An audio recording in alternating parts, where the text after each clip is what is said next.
நீங்கள் பார்த்துக் கொண்டிருப்பது உங்கள் விஜய். வேதங்களை அவற்றை மட்டும் படித்து புரிந்து கொள்ள இயலாது. இதிகாச புராணங்கள், ஸ்மிருதிகள் ஆகியவற்றின் உதவி கொண்டே வேதத்தை புரிந்து கொள்ள முடியும். ஆழ்ந்த கருத்துகள் அடங்கியிருக்கிறபடியால் எத்தனையோ பேர் வேதோக்தமான கருத்துக்களை கடைப்பிடித்தவர்கள் அவர்களுடைய சரித்திரங்களை எல்லாம் படித்து அவர்கள் எப்படி கடைப்பிடித்தார்கள்ங்கிற உபதேசங்களை பெற்றாலே வேதத்தின் அர்த்தத்தை புரிந்து கொள்ள முடியும். வேதங்கள் எதை இதை செய் நல்லது என்று கூறுபவையோ அவைகள்தான் தர்மங்கள். வேதமே சனாதனமானது, அதாவது தொன்மையானது, தொடக்கமில்லாதது. அந்த சனாதன வேதத்தில் எதை செய்வாய் என்று விதிக்கிறதோ அதுதான் தர்மமாகிறது. அதுவே சனாதன தர்மமாகிறது. அப்ப சனாதனமான வேதங்களை பற்றி அதன் கருத்துக்களை தெரிந்து கொண்டு இதுதான் சனாதனமான தர்மம் என்று புரிஞ்சுக்கிறோம். ஆனா அத்தோடு அது நிற்காது. அந்த வேதங்களை கற்று யாரெல்லாம் அதன்படி நடந்திருக்கிறார்களோ, மகான்கள், ரொம்ப பெரிய சான்றோர்கள், அவர்களுடைய வாழ்க்கையை படித்து அவர்களுடைய உபதேசங்களை கேட்டு அதன்படி நாம வாழ்க்கையை அமைச்சுட்டோம்னால்தான் நான் சனாதன தர்மத்தின் மூலம் நடக்கிறேன், சனாதன தர்மத்தை பற்றி இருக்கிறேன்னு பொருள். இதுல ரெண்டில் ஒன்றை மட்டும் பிடித்து கொண்டு வாழ இயலாது. வேதங்கள் இதிகாச புராணங்களையும் கற்க வேண்டும். அதற்கு மேல் அதன் வழி யார் நடந்திருக்கிறார்களோ அவர்களை பற்றியும் தெரிந்து அதை நாமும் கடைப்பிடிக்க வேண்டும். வேதா அகில தர்ம மூலம்னு சொல்லுவார்கள். அகில தர்மங்களுக்கும் மூலம். அனைத்து தர்மங்களையும் நமக்கு சொல்ல வந்தது வேதம். அது வெறும் வேதமாக இல்லாமல் வேதமே பூர்வ பாகமாய் கர்மங்களையெல்லாம் சொல்லுகின்றன. அதற்கப்புறம் தேவதா காண்டம், அந்த கர்மங்களால் ஆராதிக்கப்படும் தேவதைகள், சந்திரன், சூரியன், குபேரன், இந்திரன், வருணன், பரமசிவன், பிரம்மா என்று எத்தனை பேரை பற்றி, விஷ்ணு, நாராயணன் என்று யாராரை பற்றி எல்லாம் ஆராதனமோ அனைத்தையும் பூர்வபாகம் கூறும். ஆரப்பத்தி ஆராதனமோ அந்த தெய்வங்களை பற்றி தேவதா காண்டம் கூறும்.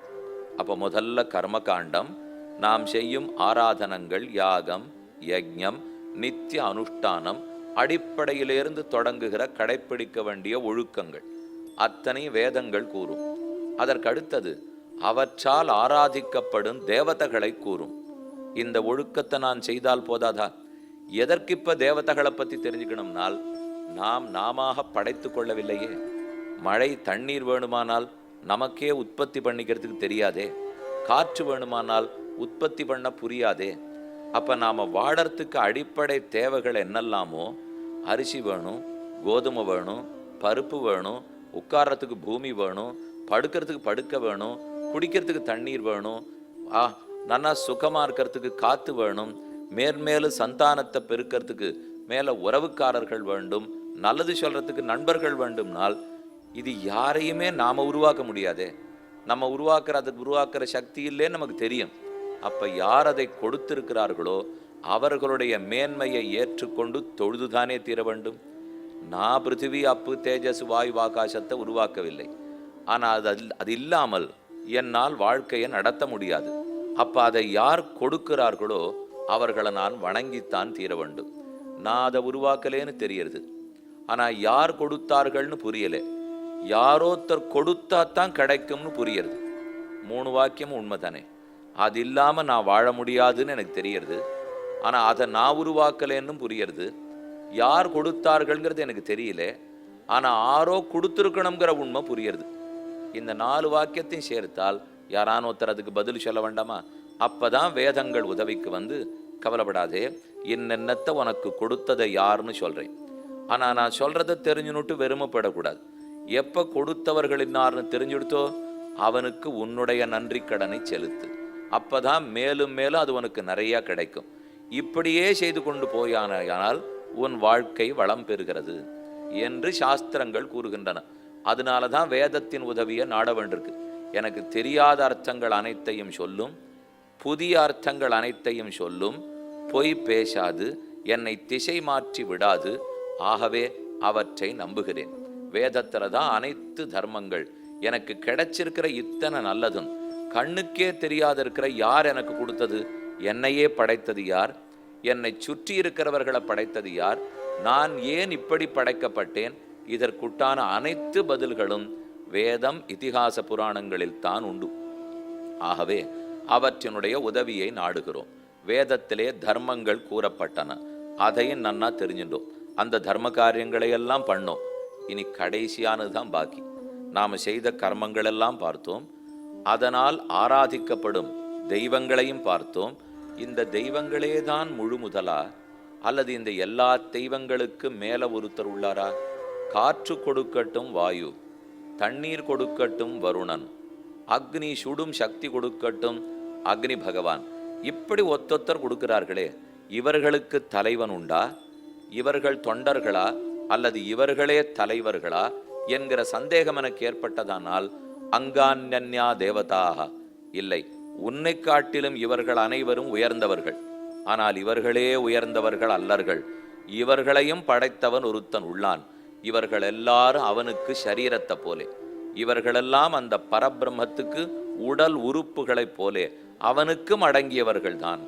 உன்னை காட்டிலும் உயர்ந்தவர்கள், உன்னை காட்டிலும் தேவர்கள் உயர்ந்தவர்கள், ஆராதிப்பாய். ஆனா அந்த தேவர்களுக்கும் அந்தரியாமியாக இருந்து அவர்களையும் தனக்கு சரீரமாக கொண்டு செலுத்தி உனக்கு காற்று கொடுக்க வைக்கணும் வாயுவ ஒருத்தர், உனக்கு தண்ணீர் கொடுக்க வைக்கணும் வருண பகவான ஒருத்தர், உனக்கு தாககத்துவம் சுடும் சக்தியை கொடுக்க வைக்கணும் சூரியனுடைய கிரணங்களை கொண்டு சுடுற சக்தி கொடுக்கணும். இதித்தனி மற்றொருத்தர் பண்ண வேண்டும் என்று வேதாந்தம் உபனிஷத்துக்கள் கூறுகின்றன. பீஷாஸ்மாத் வாதப்பவதே பீஷோதேதி சூர்யா பீஷாஸ்மாத் அக்னிச்சேந்திரஸ்ய மிருத்யுர்தாவதி பஞ்சமயிதி. இந்த இணைத்து தேவதைகளும் அனைவரும் எந்த பிரம்மத்துக்கு உடலோ, எந்த பிரம்மத்தால் ஆட்சி செலுத்தப்படுகிறார்களோ, யாருக்காக அனைவரும் உழைக்கிறார்களோ அந்த பிரம்மத்தை பத்தின விசாரம் பண்ணியானால் நீ இனி பிறக்க வேண்டிய தேவையே இருக்காது என்று பிரம்ம விசாரத்தை பத்தி வேதாந்தம் கூறும். ஆக கர்ம காண்டம், தேவதா காண்டம், பிரம்ம காண்டம் என்று வேதங்கள் மூன்றாக உள்ளன. 3 பிரிவுன்னு சொன்னதை தவிர 3 வேதம் இல்லை, 3ம் வெவ்வேறே இல்லை, அனைத்தும் சேர்த்து ஒரே கருத்தை தான் சொல்ல வந்தது. கர்மகாண்டம், அடுத்தது தேவதா காண்டம். இந்த தேவதைகளுக்கெல்லாம் அந்தர்யாமியாய், தேவதர்களுக்கெல்லாம் தலைவனாய், மனுஷர்க்கு தேவர் போல தேவர்க்கும் தேவாவோன்னு ஆழ்வாருடைய போஷனம். மனிதர்களுக்கும் தேவர்களுக்கும் எத்தனை வேறுபாடோ அத்தனை வேறுபாட்டோட பகவான் விளங்குகிறார். அந்த பரபிரம்மத்தை தெரிந்து கொள், அவனை உபாசிப்பாய் என்று சாஸ்திரம் நமக்கு கூறுகிறது. இந்த 3ஐயும் சேர்த்து நாம தெரிஞ்சுக்கணும். அதை தெரிந்து கொள்ளாம போயிட்டால் நான் ஏன் பிறந்தேன், இப்படி ஏன் பிறந்தேன், இனிமேலும் பிறப்பேனா, பிறந்திருக்கிற நான் என்ன பண்ண வேண்டும், மேற்கொண்டு என்ன பண்ணக்கூடாது, இத்தனை பேர் எனக்கு உதவுறாளே எதுக்காக உதவுறா, எதுவுமே தெரியாம வாழ்க்கையை கழிக்க வேண்டும். கடைசி பட்சம் நன்றி கூட சொல்லாம வாழ்க்கையை கழிக்க வேண்டும். வாழ்க்கை இனிமே அடுத்த பிறவி இல்லாத இருக்கிற உயர்த்திக்கெல்லாம் அப்புறம் போவோம். கடைசி பட்சம் நல்லது பண்ணவாளுக்கு நன்றியான்னு சொல்ல வேண்டாமா? அதுவே தெரியாம வாழ்க்கை கழிஞ்சிடும் இல்லையோ? அதை கூறுவதற்குத்தான் வேதங்கள் வந்தன.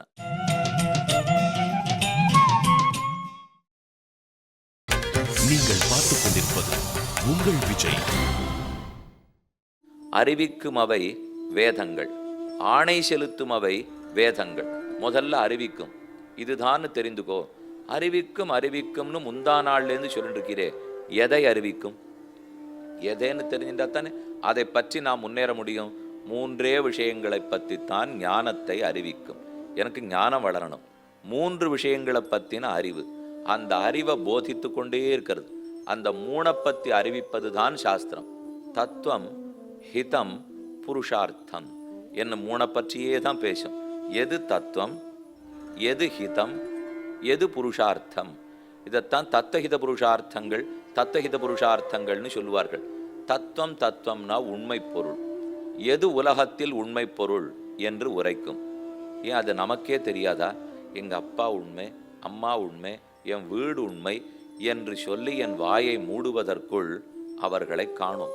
நான் யாரை உண்மை உண்மைன்னு சொல்லிட்டு இருந்தேனோ இருந்தார்கள்னு சொல்ல முடியறதே தவிர இருக்கிறார்கள்னு சொல்ல முடியல. நான் இருக்கிறார்கள்னு சொல்லி முடிக்கிறதுக்குள் இருந்தார்கள்னு வார்த்தை மாறிவிடுகிறது. இல்லேன்னு சொல்லுவதற்குள் இன்னாருக்கு குழந்தை இல்லையாம் என்று சொல்லி முடிப்பதற்குள் குழந்தை பிறக்கிறது. ஆகவே இப்ப நான் சொல்ற இந்த வார்த்தையெல்லாம் உண்மைன்னு எடுத்துக்க முடியல. ஏன்னா நான் சொல்லி முடிக்கிறதுக்குள்ளே இறந்த காலம் நிகழ்காலம் ஆயிடுறது, நிகழ்காலம் வருங்காலமாகிறது. ஆக இவையெல்லாம் வெறும் உண்மையாக முடியாது. உண்மை உண்மைன்னா மாறுதலுக்குட்படாமல் இருக்க வேண்டும். மாறாமல் இருப்பது உண்மை. இப்ப இது உண்மை, நாளைக்கு வேற உண்மை, நாளனைக்கு வேற உண்மை என்றால் உண்மையாகுமா? நாம் ஒரு கணக்கு எழுதுகிறோம், அந்த கணக்கை அரசாங்கத்துக்கிட்ட கொடுத்தாலும் அதுதான் உண்மையாக இருக்கணும். அந்த கணத்தை மக்களிடத்துல கொடுத்தாலும் அதுதான் உண்மையாக இருக்கணும். ஒத்தொத்தருக்கு ஒரு கணக்கு போட்டு கொடுத்தா ஒரே கணக்கு எல்லார்ட்டையும் கொடுக்கணும். நிறைய விற்பனை பண்ணியிருக்கேன், ஓஹோன்னு லாபம் சம்பாதிச்சிருக்கேன் என்று பங்குதாரர்களுக்கு ஒரு கணக்கு கொடுக்கணும். அப்போ தான் அவளுக்கு பிடிக்கும். ஆனால் அதே கணக்கை கொண்டு போய் வரி வசூல் பண்ணுறவர்கிட்ட கொடுக்க முடியாது. அவர்கிட்ட நேராக குறைச்சி சொல்லணும்னா இதுவா உண்மை, இவர்கிட்ட என்ன கொடுக்குறோமோ அவர்கிட்ட அதையே தான் கொடுத்தாகணும். அப்படி இருப்பது தானே உண்மை. ஆனால் நான் பார்க்குற எந்த வஸ்துவும் அப்படி இருக்கிறதா தெரியலையே. அப்போ உண்மை எது, எது தத்துவம், உண்மை பொருள் எதுன்னு எனக்கு சந்தேகம் வந்து திகைத்து நிற்கிறேன். ஆக எது நிச்சயமா நமக்கு தெரியும் நினைச்சிட்டு இருக்கோமோ அதுலேயே ஆபத்து வந்துடுத்துப்போ. அப்போதும் வேதத்தின் உதவியைத்தான் ஆட வேண்டியிருக்கு. தத்துவமே எதுன்னு தெரியாத போது புருஷார்த்தம் எப்படின்னு தெரியும்? நான் மனிதன்னு புரிஞ்சின்றால்தான் எனக்கு சாப்பிட்றதுக்கு புளியோதரை வேணும்னு தெரியும். நான் மாடுன்னு புரிஞ்சின்றால்தான் எனக்கு சாப்பிட புல்லு வேணும்னு தெரியும். நான் ஆடுன்னு புரிஞ்சின்றால்தான் நான் மேயறதுக்கு இந்த நிலத்துக்கு போகணும்னு தெரியும். நான் சிங்கம்னு தெரிஞ்சின்றா தான் கர்ஜிக்கணும்னு புரியும். ஆக ஒத்தொத்தன்னு முதல்ல தத்துவம் எது, நான் இன்னான்னு தெரிந்து கொண்டால்தான் அந்த தத்துவத்துக்கு தகுந்த புருஷார்த்தம். புருஷார்த்தம்னா அடைந்து அனுபவிக்க வேண்டிய பயன். நான் ஆறுன்னு தெரிஞ்சின்றா தானே பயனே புரியும். நான் மனுஷன்னு தெரிஞ்சின்றால் இது பயன், மிருகம்னு தெரிஞ்சின்றால் இது பயன், தேவன்னு தெரிஞ்சின்றால் இது பயன் என்று ஒன்னொன்னுத்துக்கும் பயன் மாறுகிறது இல்லையோ. எதை அடைந்து அனுபவிக்க போறோமோ அது மாறுமே. நான் முதல்ல என்னை இன்னான்னு தப்பா தெரிஞ்சுனுட்டேன்னு வச்சுங்க, அப்ப பயனையும் தப்பா தானே புரிஞ்சுப்பேன். நான் மனுஷன் இப்போ, ஆனா நான் மனுஷன். என்ன வயசு மனுஷன் சுவாமி? எனக்கு இப்ப வயசு 20.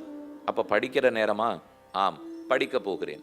அப்ப அதை தவிர வீட்டு வியாபாரத்தெல்லாம் நீ ஒன்றும் குறுக்க வராதே, இந்த காரியம் அந்த காரியம்லாம் வெறுமை உட்காண்டிருக்காதே, எங்கெங்கேயோ ஊர் சுத்தாதே, படி என்று பெற்றோர் சொல்றாளோ இல்லையோ.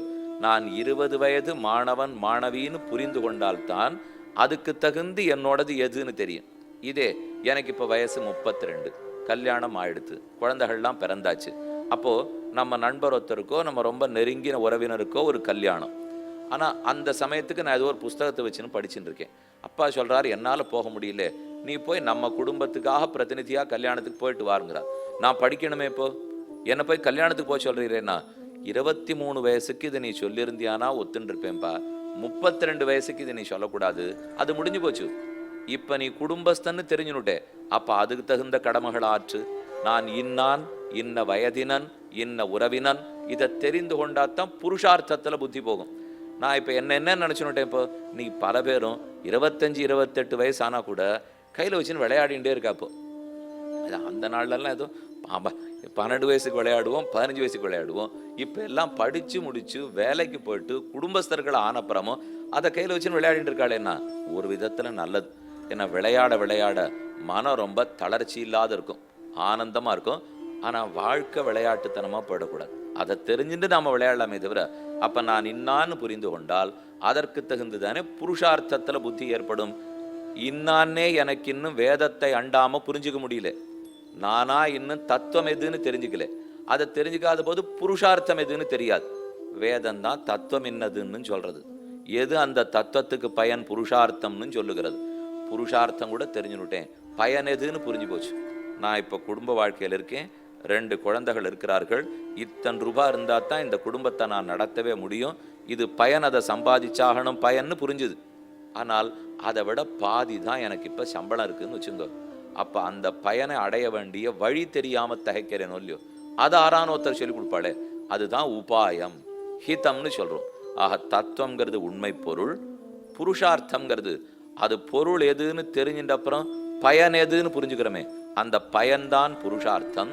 அந்த பயனை அடைவிக்கும் வழிதான் ஹிதம். ஆக தத்துவம், ஹிதம், புருஷார்த்தம், இந்த மூணு நாம தெரிஞ்சுக்கணும். நம்ம பத்தி ஒழுங்கா தெரிஞ்சுக்கணும்.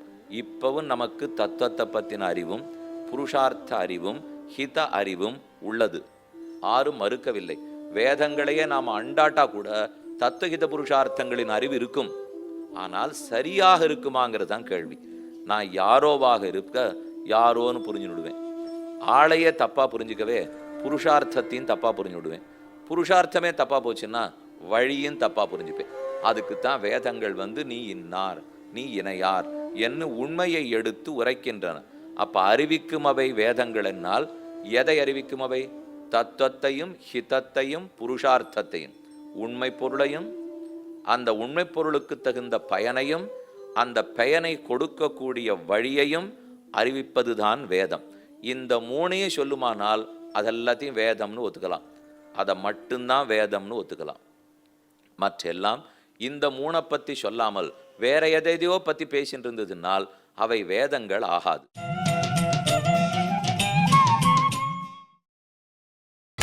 நீங்கள் பார்த்துக் கொண்டிருப்பது உங்கள் விஜய். பலரும் இப்போ இது எங்க வேதம், இது உங்க வேதம், இது அவர்கள் வேதம் என்று பல வார்த்தைகளை வேதம் வேதம்னு சொல்லலாம். நாமே நம்ம அப்பா சொல்லச்சவே சொல்றோமே, அந்த அப்பா சொல்றது அந்த பிள்ளைக்கு வேத வாக்குன்னுவா. அதுக்குன்னு அந்த அப்பா ஏதோ ஒன்றை சொல்லிட்டு கண்டிப்பா பிடிவாதமா அந்த பிள்ளை பண்றான்னு வச்சுங்க, அப்ப அது வேத வாக்குன்னு சொல்லலாமா? ஆனா நாம் அந்த வார்த்தை ஏன் உபயோகப்படுத்துறோம்? மறு பேச்சு இல்லாமல், மறு கேள்வி ஆக்ஷேபம் இல்லாமல் ஒன்று கடைப்பிடிக்கப்பட்டால் அது வேத வாக்கியம். இந்த பொருளை தான் நம்ம சொல்றோமே தவிர, இப்ப தகப்பனார் பார்த்து கண்டிப்பா நீ முனைவர் பட்டம் வாங்கணும், மேற்கொண்டு ₹1,00,000 மாசம் சம்பாதிக்கணும் அப்படின்னு எங்க அப்பா சொல்றார். பிள்ளை சிறமேற்கொண்டான், அதனால விழுந்து விழுந்து படிச்சான், படிச்சு ₹1,00,000 சம்பாதிச்சான். உடனே ஒரு சுவாமி அப்பா சொன்னது வேத வாக்குன்னு கேட்டுண்டு பிள்ளை நடந்தான், ஆகவே முனைவர் பட்டம் வாங்கி ₹1,00,000 சம்பாதிக்கணும்னு வேதத்துல சொல்லப்பட்டிருக்குன்னார். அது எப்படி சுவாமி சொல்லப்படும்? பின்ன வேத வாக்கா பிள்ளை சொல்றானேன்னா அதுக்கு என்னன்னு அர்த்தம் பண்ணிக்கணும்னா, வேதத்துல அது சொல்லப்படலை. வேதத்துல எது சொல்லப்பட்டிருக்கோ அதை நாம் மறு கேள்வி கேட்காமல் செய்ய வேண்டும்ங்கிறது கருத்து. அந்த கருத்தின்படிக்கு எதை மறு பேச்சு இல்லாம செய்யணுங்கிறத விட்டுட்டோம். இப்போ யாரான்னு ஒருத்தர் எதையான்னு சொன்னா அதை கண்டிப்பா பண்ணா அதை வேத வாக்குன்னு சொல்ற நிலையில இருக்கமே தவிர அப்படி அதை எடுத்துக்க கூடாது. எது தத்துவம், எது ஹிதம், எது புருஷார்த்தம் அப்படிங்கிற மூணையும் வேதங்கள் அறிவிக்கும். இப்ப எதுன்னு பார்த்துருவோம். தத்துவங்கிறது எது, புருஷார்த்தம் எது, ஹிதம் எது?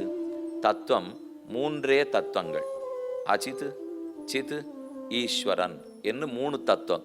இதைத்தான் வேதங்கள் அறிவிக்கும். முன்னாடி உங்கள்கிட்ட சுருக்கமா சொல்லியிருந்தேன், வேதங்கள் ஒன்று சொல்றதுனால் நாம பிரத்யக்ஷத்துல என்ன தெரிஞ்சுட்டு இருக்கோமோ அதற்கு விரோதமா அது பேசவே பேசாது. நாம லோகத்திலேருந்து ஒன்று புரிஞ்சுட்டு இருக்கோம்னு வச்சுங்க, அதுல தெரியாத விஷயத்தை மட்டும்தான் அது சொல்லுமே தவிர நான் தெரிஞ்சதுக்கு விரோதமா வேதங்கள் சொல்லாது.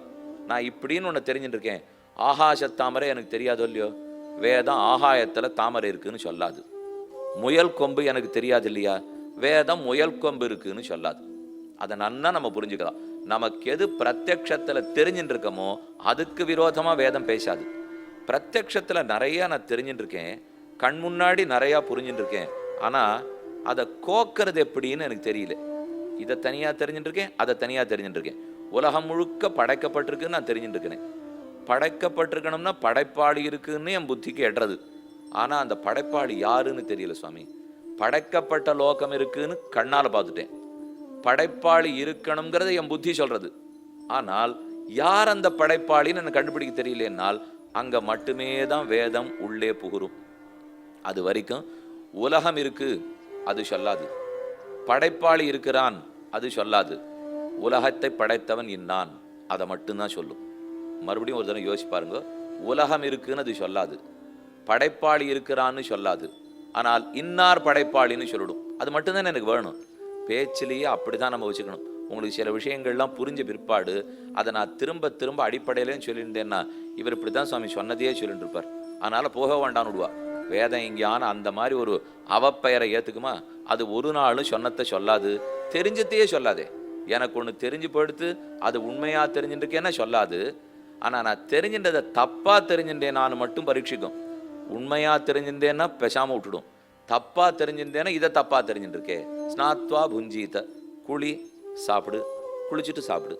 வேதம் குழின்னு சொல்லாது, சாப்பிடுன்னு சொல்லாது. எனக்கா வேத்து போச்சுன்னா நான் குளிக்க போறேன், வேதம் சொல்ல வேண்டாம். எனக்கா பசித்தா நான் சாப்பிட போறேன், வேதம் சொல்ல வேண்டாம். ஆனா அது என்ன சொல்லும்? பசித்தா கிடுகிடுன்னு சாப்பிடாதே, குளிச்சுட்டு சாப்பிடு. அதை மட்டும்தான் அது சொல்லும். ஏன்னா அது நான் பிரத்யக்ஷத்துல தெரிஞ்சுக்க முடியாது இல்லையா. எனக்கு பசிச்ச வேகத்துல குளிக்காம சாப்பிட்டேன்னா அது தப்புங்கிறத மட்டும்தான் சாஸ்திரம் கூறும். அப்ப சாஸ்திரம் தெரியாததைத்தான் சொல்லும், ஆனா தெரிஞ்சத்துக்கு விரோதமாக பேசாது. அது 3 தத்துவங்களை உரைக்கிறது. ஒன்று அச்சித் தத்துவம், அடுத்தது சிதான ஜீவாத்மா. அறிவற்ற பொருட்கள் எல்லாம் அச்சித், சைத்தன்யம் இல்லாதவை அச்சித். நாம் கண்ணால் பார்க்கும் அனைத்துமே அச்சித். இதோ இத்தனை பேரை நம்ம கண்ணால் பார்க்கிறோம். மண்டபம், கோபுரம், பிராகாரம், விளக்கு, மின்விசிறி, அது இது இத்தனையுமே அச்சேதனம். ஒன்றுக்காவது அறிவு கிடையாது. ஆனா இது இத்தனைக்கு உள்ளேயும் இருக்கிறாரே ஜீவாத்மா. நான் நான் நான் என்ற சொல்லுக்கு யார் பொருளோ அந்த ஜீவன் தான் சித்து. அவர் அறிவுடையவர், ஆனால் அழிவற்றவர். நாம் காணும் பொருட்கள் அத்தனையும் அழிவுடையது, அறிவற்றது. ஆனால் காண முடியாத நான் என்னும் ஜீவாத்மா அறிவுடையவர், அழிவற்றவர். அந்த ஜீவன் தான் நீ என்று புரிந்துகொள். உண்மை பொருள் 2வது எண்ணிக்கை. முதல்ல அச்சித்து, நாம் கண்ணால் பார்க்கிற அத்தனை நஸ்வரம், அழிஞ்சு போகக்கூடியது. அடுத்தது சித்து, ஜீவாத்மா அழிவில்லாதது, அறிவுள்ளவர். இதற்கு அப்புறம் இந்த ஜீவாத்மாவுக்கு மேல பரமாத்மா ஈஸ்வரன் உள்ளார். இந்த அச்சித்தையும் சித்தையும் ஆரோத்தர் அடக்கி ஆள வேண்டும். ஏன்? அந்த சித்தான ஜீவாத்மா சுதந்திரமா இருந்துட்டா என்னன்னா இல்லையே. அவர் சுதந்திரமா எதையும் சாதிக்கிறதா தெரியலையே. இப்போ நம்ம ஏதானு ஒண்ணு செய்யணும்னு நினைச்சோம்னா நாம நடத்திடுறோம். இல்லை, 10 காரியத்துல 2 நடக்கிறது, 8 காரியம் நடக்கிறது கூட கிடையாது. அப்ப உலகத்தை நாம படைக்கல, பல காரியங்களை நாம பண்ணல. இதுல இருந்தே நான் சுதந்திரன் இல்லைன்னு தெரிஞ்சு போச்சு. காத்து மழை வெயிலே என் அதீனத்தில் இல்லையே, அப்ப நான் சுதந்திரம் இல்லைன்னு தெரிஞ்சிட்டபடியால் பின்னால் நான் ஆருக்கோ பரதந்திரன். யாரோத்தர் என்னை அடக்கி ஆள்கிறார்கள். படைப்பாளி யாரோ ஒருத்தர் இருக்கிறார். அப்ப அவரார்னால் ஈஸ்வரன் என்று அவரை எனக்கு வேதங்கள் அடையாளம் காட்டுகின்றன. அந்த ஈஸ்வரனுக்கு அடையாளம் சொல்லுன்னா, யாரால் உலகம் படைக்கப்படுகிறதோ, யாரால் படைக்கப்பட்டவை காக்கப்படுகிறதோ, யாரிடத்தில் அனைத்தும் சென்று லயமடையுமோ அவன பிரம்மம்னு தெரிந்து கொள் என்று தத்துவத்தை அழகா விளக்கிது.